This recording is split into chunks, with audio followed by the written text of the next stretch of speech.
So, talking about AI, there's I feel compelled to start with the fact that AI is not AI. AI is machine learning, especially generative AI. I loathe generative AI. I freaking loathe it because all the generative AI products have heretofore been trained on stolen data. And we, the creators, have not been asked, let alone compensated. And that is intensely frustrating to me. So it's frustrating to me as a musician. It's frustrating to me as a book. And oh look, this is my this is my novel. See if I can get my phone to anyway, yeah. So like, I've got a book out there and I don't want someone to be able to go, hey, chat GTP, write me a freaking book in the style of Bryan Chaffin.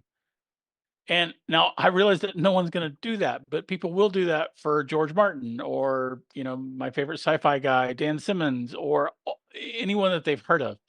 And it's just intensely frustrating. And especially that we haven't been asked, we haven't given our consent, and we haven't been compensated. And neither of you guys, because things that you have said on the internet have also been incorporated into large language models. And this is not helped by the crypto bro douche brigade that's in charge at OpenAI. Sam Altman he's got that same bad attitude that Travis Kalanick at Uber had, where he's like, basically, I can do whatever I need to do, and the hell with the consequences, and better to ask, say I'm sorry than ask permission, especially if I'm not even going to say I'm sorry. Right? So the large language models and generative AI are a heap of mess of trouble at this point, and I don't really see that um, that changing anytime soon. And so here comes Apple in the midst of this, and they're reportedly bringing OpenAI on for some kind of feature in iOS 18. And I don't know what that feature is going to be. I have some ideas, but I don't know what it's going to be. But I am a little bit troubled that Apple would use any large language models that were trained on stuff looted from the internet. That really bothers me. It really seriously bothers me. But we don't know what's coming, so I guess I'm going to try to hold my judgment until Apple actually does something, and we'll have to see. So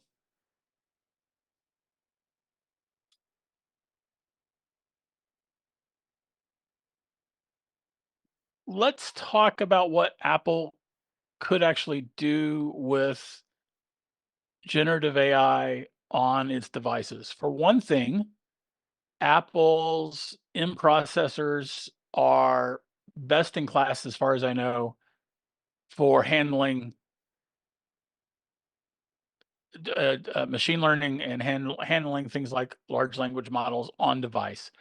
And we've gotten several reports from Gurman and elsewhere talking about Apple planning on doing all of its large language model processing on device for privacy reasons, and that's in keeping with what Apple's done.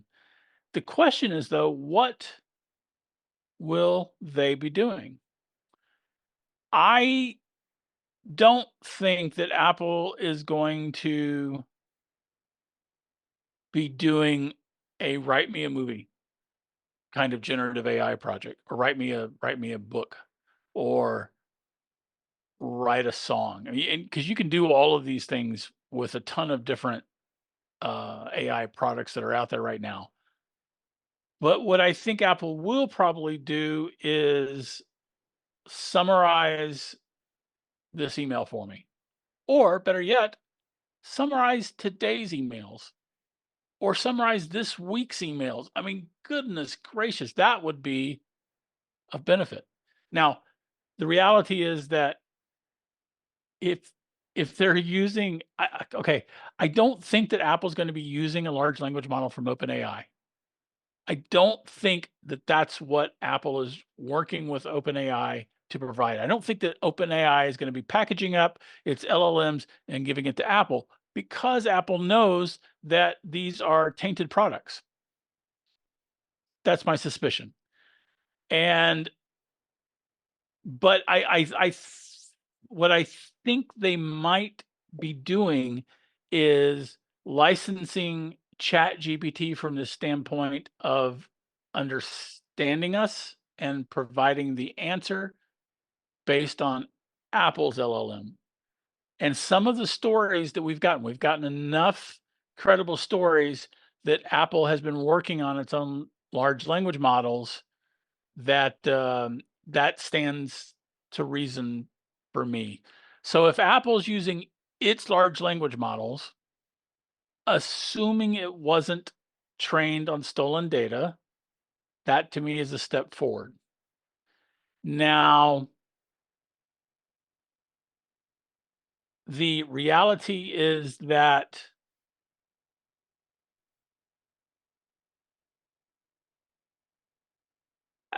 I'm trying to figure out what I'm trying to say.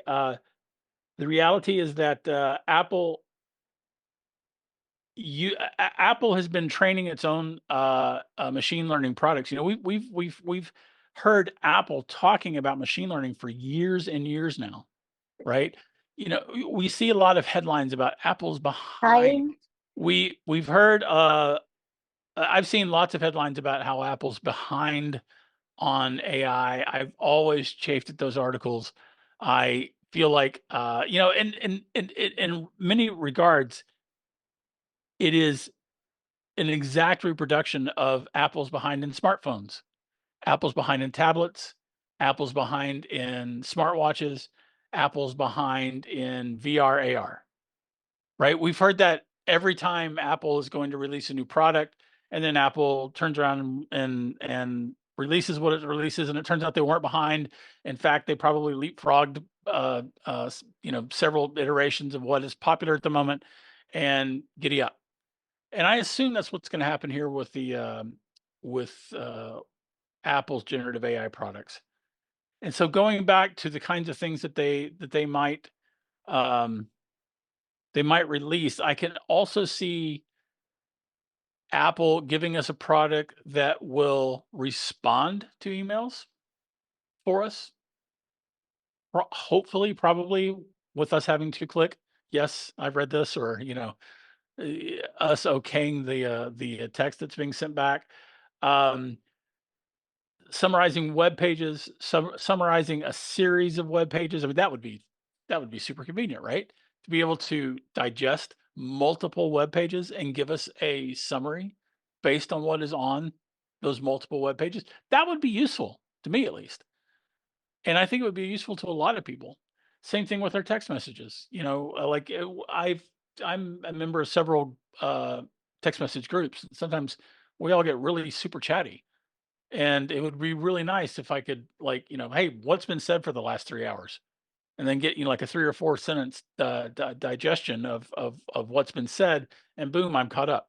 Now, I do I do lament a future where everything that was said in those 3 or 4 hours was actually AIs talking to each other, and then AI summarizing. And then, I mean, that's kind of a nightmarish hell, but you know, needs must when the devil drives, I suppose.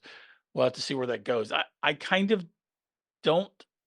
I actually expect Apple not to go down that path in the first place, and I think that Apple has a track record of being wise enough about the products that it's releasing. I mean, there have been a few missteps here and there, but by and large, you know, that's why I actually have confidence that Apple's not going to release anything based on stolen data LLMs.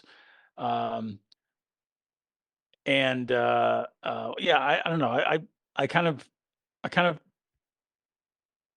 feel completely okay with with giving Apple a pass until it proves otherwise on these issues. So I don't even know, by the way, if anyone here even cares about AIs. You know, does anyone here even care about LLMs and generative AI? And this may be going over everyone's. So, all right, you and me, David. All right, Um, me, Robert, and David. All right, solidarity, brothers. Are you aware that Apple today released 8 LLMs to Yes, Hugging Face? yes, but when I read about that thanks to an article that I found off of what Linda sent me. But can you maybe catch us up on that, Robert? Well, there's not too much to know about it yet because I haven't played with it. Probably I won't. But basically, they put out 8 different versions of their LLM. 4 that are for general purpose and range in sizes from uh, just 100 or so uh, megatokens to 3 billion. And 4 that they say were tuned for instructional purposes. Now, exactly what they mean by instructional purposes, I don't know. Uh, you know, but And these they were released on an open source platform, an open source a platform for AI researchers to use this well, stuff open Hugging source. Face, anyone who wants to download them can, and they even provide a nice little Python program for you to submit queries to them and get answers back. So yes, you can build your own right on the desktop uh, system for making queries and getting answers from them. So that might be worthwhile experimenting with to see how much they differ from one to the next. As to how Apple trained them, no idea. Uh, Apple has always been super secretive about their work, and whether they purchased the LLMs or if they did it all in house, just don't know. Yeah, Um, Apple has a fairly unique advantage here in that many of us have opted in to sharing various bits of data and information with Apple for the purposes of training Siri. So I don't know if Apple needs to go out and license large quantities of material, in particular with photos. Apple, I don't think that Apple needs to go and license like there's Photo Bucket, um, there's another old repository site that is basically getting a new lease on life by selling its uh, uh, databases of images to various LLMs. And as a timeout, the problem there is that the people who contributed those photos did not okay this. They are not getting compensated. So this is making the company money. It's not making the people who took the photos money. And that again drives me nuts. And uh, but Apple doesn't have to do that because Apple can train its generative AI picture stuff. It can train it on our photos and keep it on device so that our our photos aren't necessarily being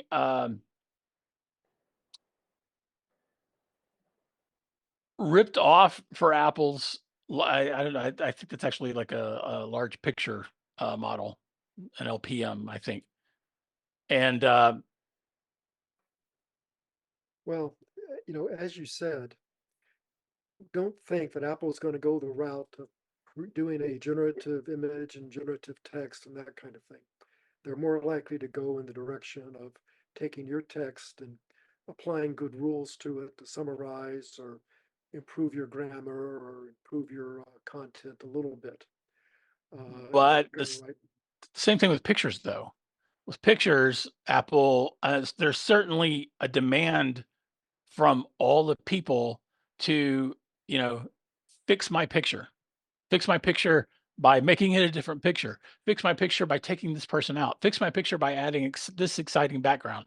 Fix my picture by, you know, changing places with the people in the image and things like that. There's there are already products that do that, but I feel like Apple could do that without necessarily ripping us off Yeah. because they already have access.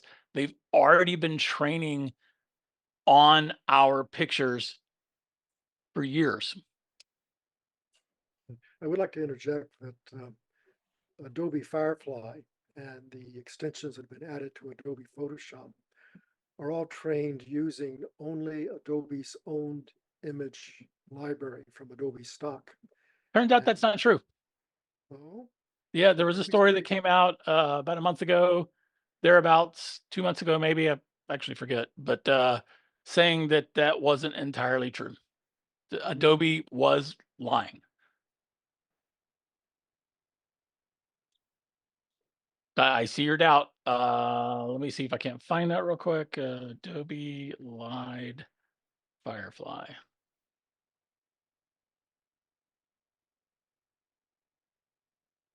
Um,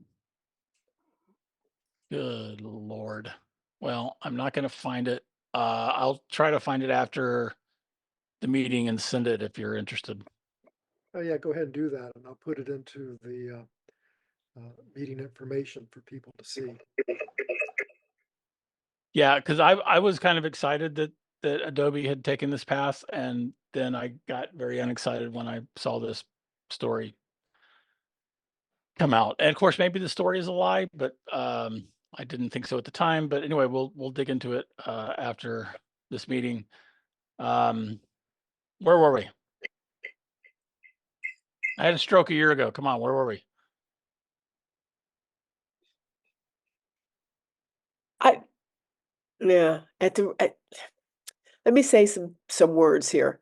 My own interest. I mean, I get your point about, people being ripped off. Um, I don't I think that there we may end up in a legal mess on that for a long, long time to come. That's my guess. Um, I don't know if somebody, let's say, for instance, using, I'm going to say Twitter, but it could be any app. What people have posted on Reddit, what people have posted, let's say, news articles. So here's the kind of thing I'm thinking about. Um, one of the sources that I looked at had an example of what AI can do, and their thing was, give me a vacation, give me some places I can go. Okay, Robert, we need to mute some people. Can you handle that? There's I think two. that was me because Oh, was it you? I moved my microphone right before you said that. Okay, we also have a couple people that are not muted that probably should be. Um, but anyway, so it was basically, I'm going to go to Rome. I have a whole day. I want to go to visit. I want to visit tourist places that are not very commonly visited, where they won't be all that crowded. But I want to learn something about the history of Rome. Now, where the AI, and I don't know who they were using at that point, it may have been ChatGPT, I'm just not sure. But the result that they got was some specific museums to go visit, and they adjusted it so that they were within 1 hour's walk, no more than so many miles, et cetera, et cetera. That, I'm guessing, that information may have been taken from, like, say, websites from those museums, et cetera, et cetera. And I don't know if that's good or bad. I mean, it gives the museum some PR. So so that's the kind of information. I also asked, I have ChatGPT, um, an app that gets me to one version of ChatGPT, and I asked it, I'm looking for XYZ product on the web. It was a product I could not find. And I said, where might I find this product? And it gave me a list of about 3 or 4 stores. So that kind of information, it seems to me, perhaps that's ripping off websites, but it looked at Amazon, it looked at Wayfair, it looked at several other sellers online and said, here's a list of places you could go. So that's the kind of thing that I personally am finding ChatGPT useful for, but I've done, just a teeny, teeny amount because for reasons I won't get into, I've been busy with other things. So for that kind of situation, um, what what happens from there for just looking for information? If I say I want a list of novels that cover topics around the CIA, just whatever, or I want some information about what the CIA really does. Those kinds of queries, I don't know. Could be some overlap with what you're talking about with illegitimacy, with with stolen data, but there could also be some just news articles. But maybe that's stealing from the New York Times and the Washington Post and Fox and, whoever you listen to. So there's going to be demand. There already is demand out there for that kind of thing. And I don't know if the market is going to allow Apple or anybody else to stay out of that entirely. I think you have to look at the difference between gathering information and being creative. Consider a student of literature. He goes through college, reads a lot of novels, has a lot of analysis, goes to lectures and so forth, and he is learning how to become an author. But then he's going to sit down and write his book. Okay, so for that, he's got to be creative. He is going to think about the topics he wants to talk about. He's going to maybe interview people. He's going to interview life situations.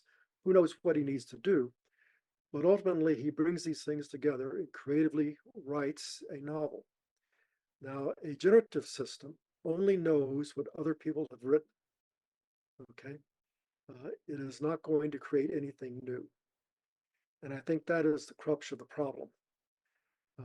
That you would have this possibility of this pushing away real creativity.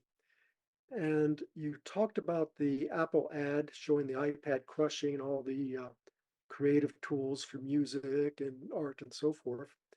What they were trying to say is we're putting all this stuff into a nice little machine, but it was interpreted meaning, well, it's going to basically take away the creativity from average human beings. So I think that is the actual crux that has people concerned. So let me give it back to Bryan because it's after all his presentation. Yeah, I think it's probably our presentation at this point, which is fine with me. I think that above and beyond the pushing out of human creativity, that the big problem is the fact that it's leeching off of human creativity, and it is drowning the zone with shit. I'm going to use that phrase because it's a known phrase, but there is so much AI, quote unquote, written nonsense that's being pushed out to Amazon, pushed out to the other book retailers, pushed out everywhere, that it's from people who just, like, don't care and they just want to make a buck. It's and there's also like cadres of companies that are pushing this idea, especially in the book world, but in the music world too, and probably in the movie world. If it's not, it'll be happening soon, where real human creativity is being drowned out with crap. That's I have a huge problem with that. And I especially have a huge problem with the companies that feel entitled to use our work for them to make a buck. Like for instance, Reddit signed a deal for 50 million bucks to let, I think it was OpenAI, but if it wasn't, it was Microsoft, it was someone. And they signed a licensing deal where this large language model company could incorporate all of Reddit's posts. Well, that's great for Reddit. Reddit makes 50 million bucks. What about the people who did it? What about the people who made those posts? They, again, didn't ask, they didn't get asked, and they didn't get compensated.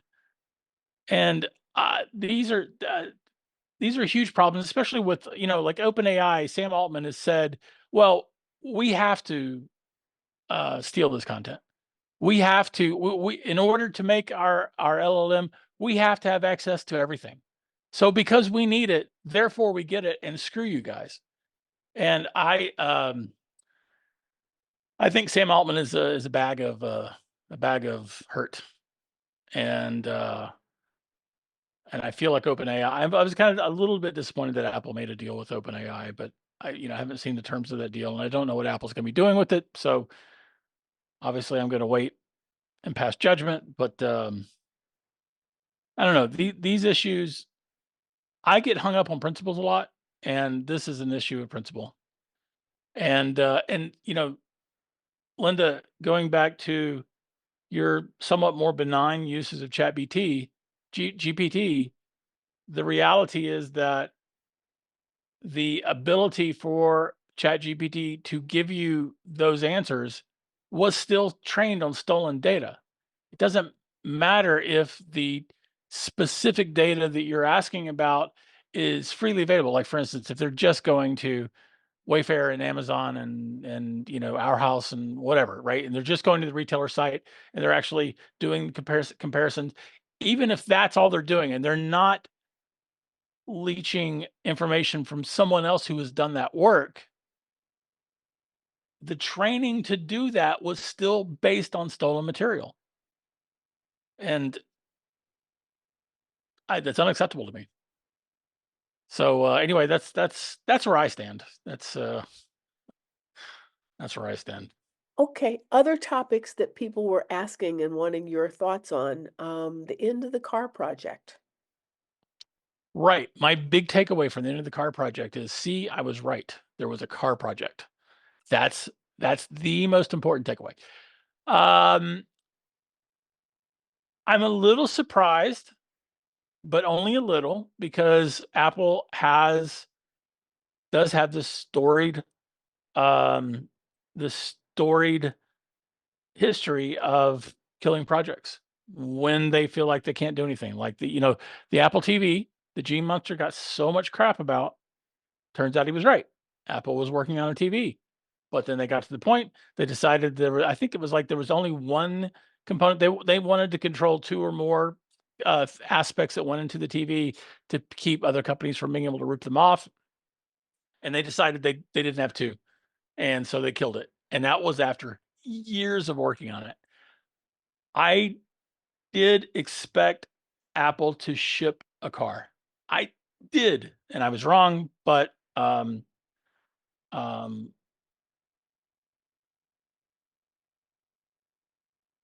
I get that Apple felt, because a lot of the car is machine learning, right? A whole bunch of modern cars is machine learning. And Apple wanting to redirect those machine learning resources, i.e., the people that they have working on that were working on it for the car, wanting them to work on it for iOS, Mac OS, iPad OS, and Vision Pro OS, and maybe Watch OS.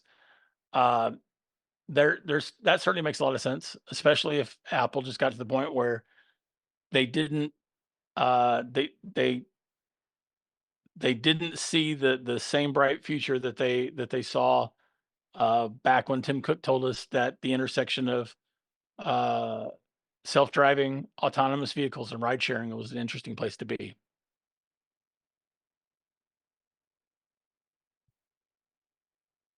So I do still think there is enormous potential in ride sharing, and not from the Uber Lyft standpoint, but ride sharing with autonomous cars is the future. It is 100% the future, and it does kind of stink that Apple won't be a part of that. But oh well, can't have everything that we want, I suppose.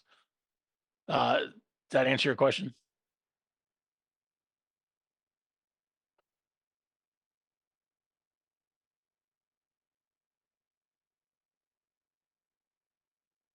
The wrong place. So the other topic that has been out there rumored, and I think this is from Gurman, I think, is the notion of Apple doing something with robotics. What? I don't know. Huh. An Apple robot, personal home assistant. Yeah, that's actually that is right. That is now that you mentioned Charles, that is the rumor that was out there for a bit. It was a month or two ago. And I believe that was Gurman. Was it Gurman? I think it was Garmin. We think it was Gurman. Well, so there's probably fire to that smoke, right? Usually Gurman is well sourced. That's, it's funny, that kid, when he was 17 years old, 16 and 17 years old, and he first started working for 9 to 5 Mac, that guy double sourced or more sourced everything. And he was, that's the biggest reason why he got that job at Bloomberg, was because he actually sourced things. He had the sources, but he also used the sources, and he didn't report anything unless he could double source it. So kudos to him. If he's saying that Apple's doing it, there's some fire to that smoke. I'm sure about it.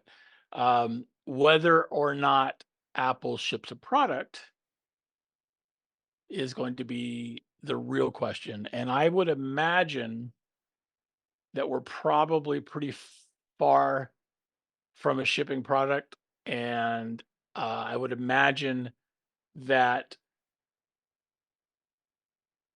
it's early enough in the process that that it's going to be, um, Apple is always working on stuff, right? They're always working on things, right, Charles? And we don't even hear about all the things that they're working on, but the big projects do tend to come to light in little ways, and they tend to come to light. There's like that preponderance of evidence in the rumor mill that I look for. And I don't, it sounds like I'd honestly miss the story. Um, and it doesn't sound like we're anywhere near that preponderance of evidence. But the fact that it's Gurman reporting it, yeah, I'm gonna say that Apple's working on a robot. Whether or not it ships a robot will be another issue. I got the new Dyson, like it's the AI Viz 360 or something like that. That thing has amazing suction. It gets more out of my carpets than well, certainly than I've only tried one of the robot on my carpets, but it anyway, the point is it sucks well, can't navigate for anything. It can't, it gets stuck downstairs on the most trivial things. It's like, oops, sorry, I can't do anything. And it's really it's kind of frustrating. But anyway, the point is that I could I wish you'd asked me about this beforehand so I could have pretended to bone up on it. But I can see a lot of what was going on in Apple's car being used in robots, quite frankly.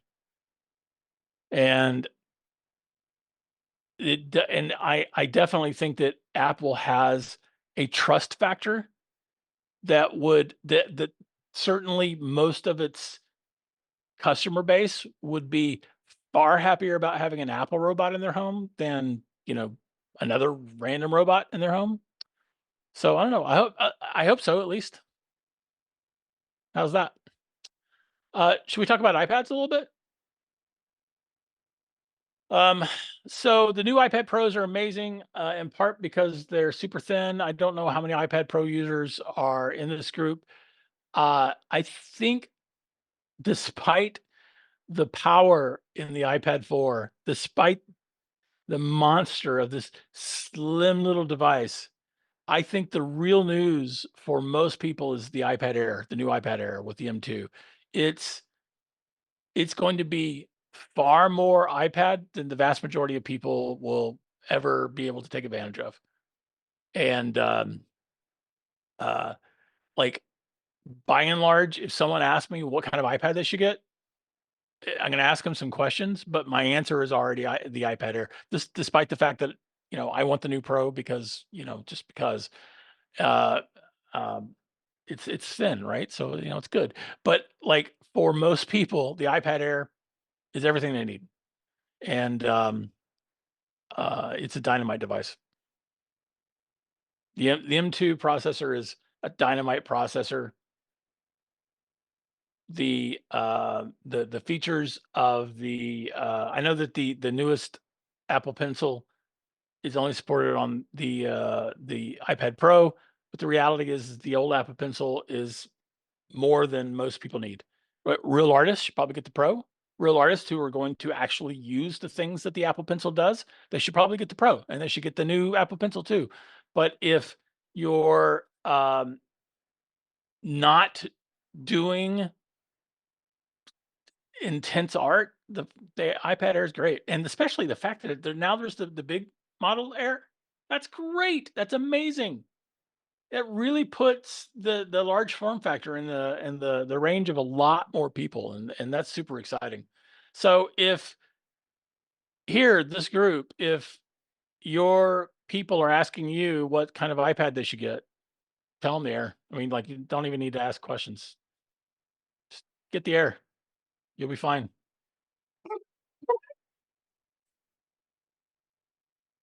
So, what else Yeah.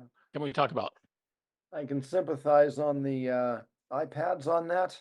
I bought one of those high-end iPad Air Pros on the M1 model, and it did nicely for about a year until I broke it. Oh, Bad me. And I replaced it with an equivalent iPad M1 Air for a third of the cost. Wow, nice. And how did is this recently? This was actually a year ago. Oh, okay. So it's not even the new one. No, it isn't. Yeah. Yeah, the old Air was also dynamite for sure, but the new Air is dynamite-er. And that's a cautionary tale, because that, I mean, especially you being you know, you're probably a pro user for anything that is Apple related in terms of your expectations and your I mean, I know you're not a pro artist, but my point is that you the things that you're going to use it for are oh, what the hell am someone arrived at my house. I'm sorry. I'm distracted. It's a cautionary tale that should get most of us buying the Air instead of a Pro. It is more power than most folks, average folks are going to need for their business, leisure, communications. Yep. In a similar manner on that, do you think that there is a growing instance where Apple's use of the term pro actually does mean professional? Um, Good question. Good question. I mean, Apple has long had a problem with not really paying attention to its pro base, right? It I feel like wait. Apple has largely meant prosumer with its pro moniker. I mean, surely the Mac Studio, for instance, that's a prosumer device, and it's not a Mac Studio Pro. So, that's not a thing. But the Mac Pro has lagged behind and was never really set up for intense computational pro users.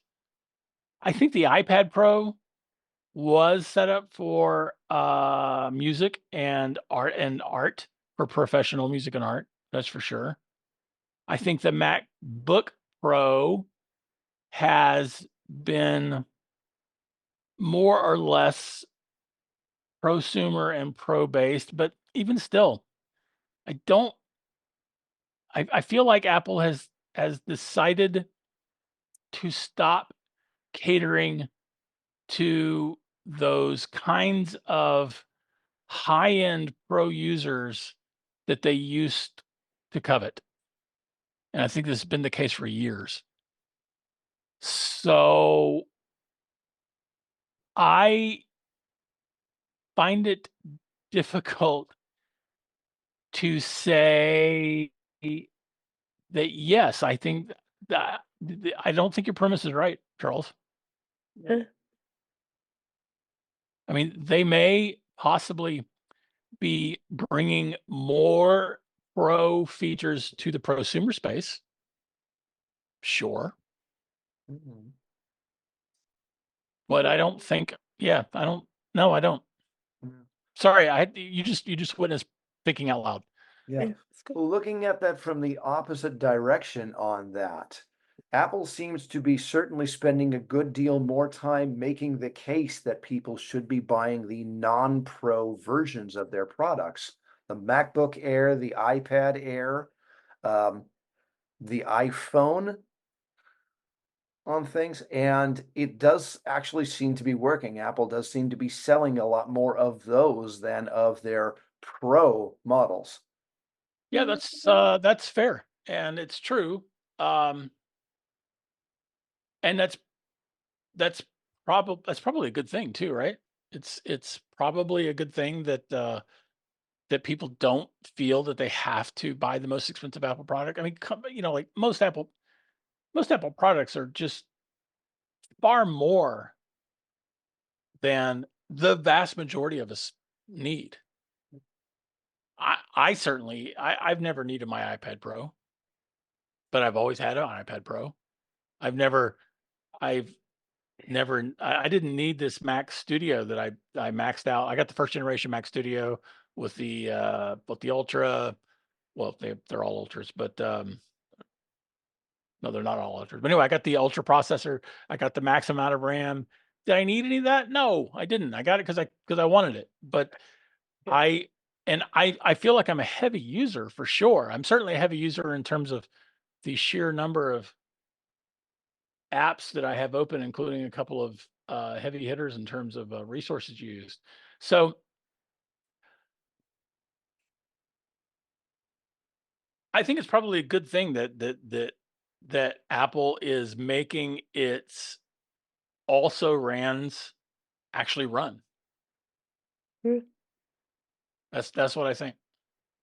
Yeah. As things seem to shift more towards the original idea that the newest, hottest product has the newest, hottest tech with the highest amount of cost to it. And then once everything streamlines out, it goes into the products that everyone else buys within, say, 1 to 2 years of time. What you're thinking that's changing? No, I'm thinking that that's the intent of the things. And Oh yeah. many ways, what Apple is trying to say is yes, the industry as we know it spends so much time concentrated on having the newest, hottest thing. We get that. But you, as people, as normal people, don't need any of this sort of stuff. Go for this model instead. Yeah, fair. Yeah, that's fair. And the reality too is that Apple has but these end processors are just no joke. They're Yeah. so far ahead of Intel and Qualcomm and I don't know whoever else is making processors out there. They're so far ahead of these other companies, and the the power that Apple is bringing, especially the power to power consumed ratio that Apple is doing. I mean, it's just it's incredible.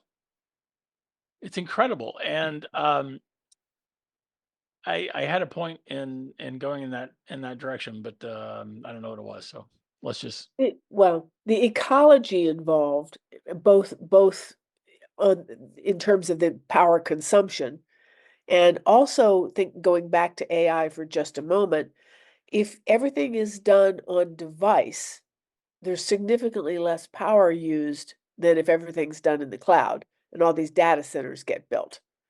So that's another piece of what Apple would be doing, which is just better for the climate, for the planet, yeah, but right? Apple doesn't ever get credit for that. And Well, they take credit for it. I mean, they take credit, but no one cares. No one notices. Greenpeace does. Remember the days when they used to go, Apple's terrible, and now that's changed. When they do their ratings, Apple's way up there. Apple's a Yeah, good and guy it doesn't now. get any media attention Yeah, because not enough. I see it when I do my summaries, right, but we're not normal. we've known that for decades, right? Have Yes, we not known that for decades? All of us. yes, yes. But everyone here pays a lot more attention to Apple stuff in particular than the normal folks. So Yeah. um, I I don't feel like I don't think Apple's getting enough credit for anything, like anything. It's the enormous amounts of processing power that it's put into our pockets, the incredible work that they've done with the supply chain, and getting um, conflict materials out and improving the way water is used, and just like everything that Apple's doing is incredible, and they don't get any attention for it. And part of that is because Apple just kind of does it to do it versus doing it for PR. And I mean, rightly or wrongly, that is. Um, and it as an Apple fan, it is kind of frustrating, and it's kind of frustrating to see the ever present articles about Apple, being behind. Like, so I get Seeking Alpha alerts, and about 4/5 of all their articles are pooping on Apple in some way. That Apple's in trouble, Apple's doomed, Apple's lost it, Apple is behind, uh, Apple's losing share here, and uh, I mean it's embarrassingly intense, and uh, and I see that reflected to a certain extent in the mainstream coverage too, or the lack of mainstream coverage of all the good things that Apple's doing. So I'll counter that with one of the podcasts I listen to is Bloomberg Surveillance, and one of the guys, and his name is going to escape me right this minute, but one of the regular guys that's been there for decades is a huge Apple fan.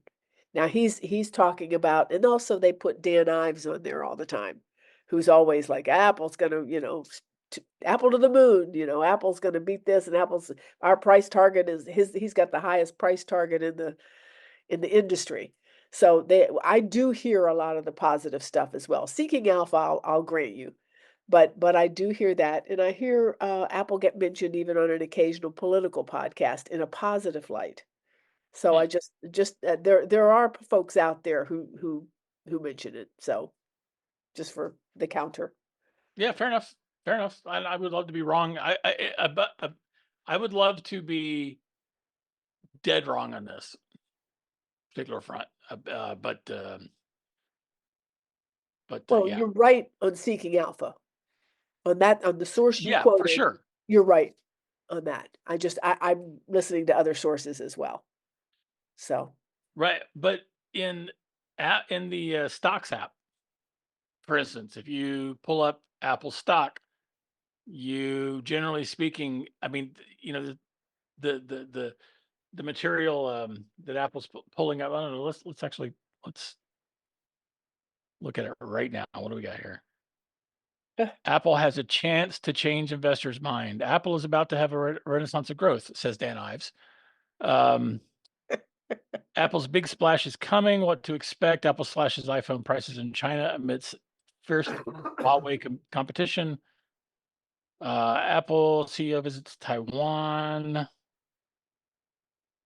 Yeah, I mean, like I don't even think even in Apple's own app that well, here good here's news is being highlighted. yeah, here's the thing. It goes in and out of style. And the first part of this year was very down on Apple. And Yeah, since the earnings report, that has changed. that's true. It has So so I mean, because the stock has gone from about 168 to I think it closed today at like 191. So 191.04. yeah. So And the market, the market is fickle. The market, the market is fickle. Yes, Yeah. that So, is that is the thing. Um, so okay, what yeah, else what else is up in is there anything else for topic area that you would? What's on uh, your mind? Yeah. I have a book that I'm peddling, a science fiction book. Uh-huh. Yay! Um, and I would love to sign this and give it to someone that's here. So I Yeah. don't know how we determine that. It could be whoever wants it, or you could fight to the death, or we could roll a die, or whatever. But if anyone wants it, holler. I'll sign my name and send it to you. Oh, And if two people want it, I don't know. I don't know. Maybe I'll do two of them. But whatever. So there's that. I'm about to release a short story, and I recorded an audiobook for it too. That'll be a free short story set in the same universe as my book, but not involving the same characters. Um, so most of my world has been revolving around writing for the last 8 months.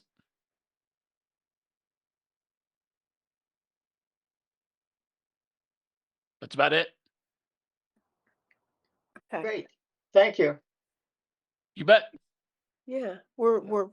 We can we could offer the book as a raffle thing, and then I can let you know contact info. Yep, How that's we fine. how we do that. Sounds You good. take care of it. Yeah, okay, and I'll be in touch with you to let you Okay. know. Okay. Great idea. Okay. Cheers, So everybody. Thanks. thank you, Thanks. Brian. Appreciate your input. Absolutely. It's a pleasure to be here, and I love you guys. And I thank you for having me. And I look forward to next May. All right. Very good. I'm gonna mute now. See ya. All right. Take care. Take care. Bye-bye. Great.